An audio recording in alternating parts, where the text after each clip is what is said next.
Hello friends, ముందుగా దసరా నవరాత్రి శుభాకాంక్షలు. నవరాత్రులలో 6వ రోజు అమ్మవారిని శ్రీ లలితాదేవిగా అలంకరిస్తారు. ఈ రోజున అమ్మవారికి పెట్టే నైవేద్యం రవ్వ కేసరి. ఈ రవ్వ కేసరిని టేస్టీగా, ఈజీగా ఎలా తయారు చేయాలో చూద్దామా మరి. ముందుగా స్టవ్ మీద బాండీ పెట్టుకుని కొద్దిగా నెయ్యిని వేసుకుందాం.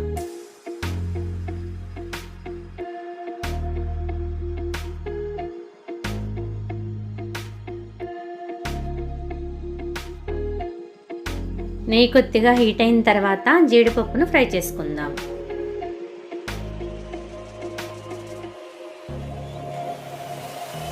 జీడిపప్పును బాగా ఫ్రై చేసుకున్న తర్వాత ఒక గిన్నెలోకి తీసుకుందాం. ఇప్పుడు అదే బాండీలో 1 కప్పు బొంబాయి రవ్వను వేసుకుందాం.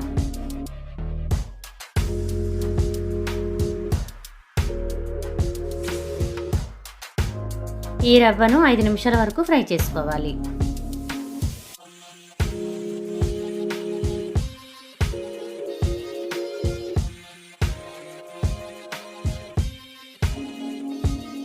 రవ్వ దోరగా ఫ్రై అయింది కదండి.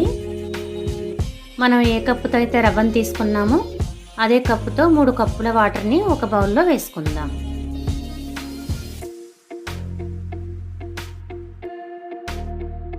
ఈ వాటర్ని మరో స్టవ్ మీద పెట్టుకొని మరిగించుకుందాం. మరిగించుకున్న వాటర్ని ఇప్పుడు మనం ఈ రవ్వలో వేసుకుందాం.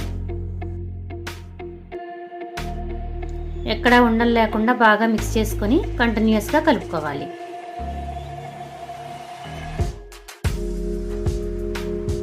మూత పెట్టుకుని 2 నిమిషాలు మగ్గనిద్దాం.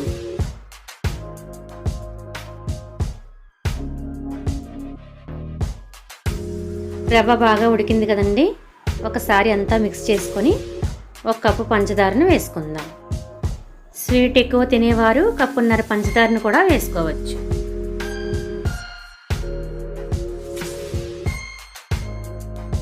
పంచదార బాగా కరిగే వరకు మిక్స్ చేసుకోవాలి.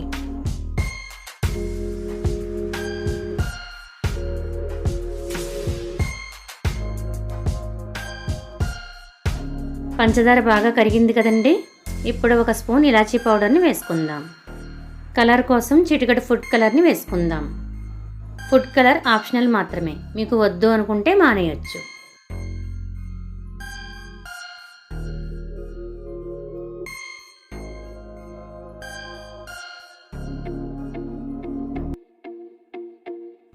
మధ్య మధ్యలో కొద్దిగా నెయ్యిని యాడ్ చేసుకుంటూ మిక్స్ చేసుకోవాలి.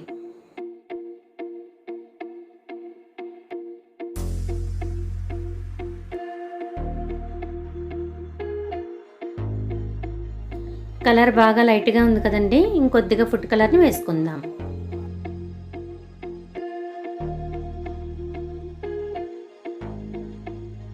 అంతా కలిసేలాగా బాగా మిక్స్ చేసుకోవాలి.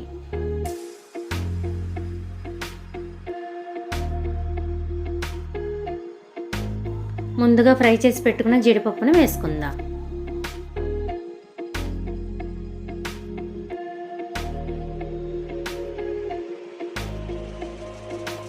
రవ్వ కేసరి రెడీ అయిందండి. ఈ ప్రసాదాన్ని అమ్మకు సమర్పించి అమ్మ ఆశీస్సులు పొందుదాం. మరొకసారి అందరికీ దసరా నవరాత్రి శుభాకాంక్షలు. ఈ వీడియో మీకు నచ్చినట్లయితే లైక్ చేయండి, షేర్ చేయండి, కామెంట్ చేయండి. అలాగే సబ్స్క్రైబ్ చేయడం మాత్రం మర్చిపోకండి. Thanks for watching. మరో వీడియోలో మళ్ళీ కలుద్దాం.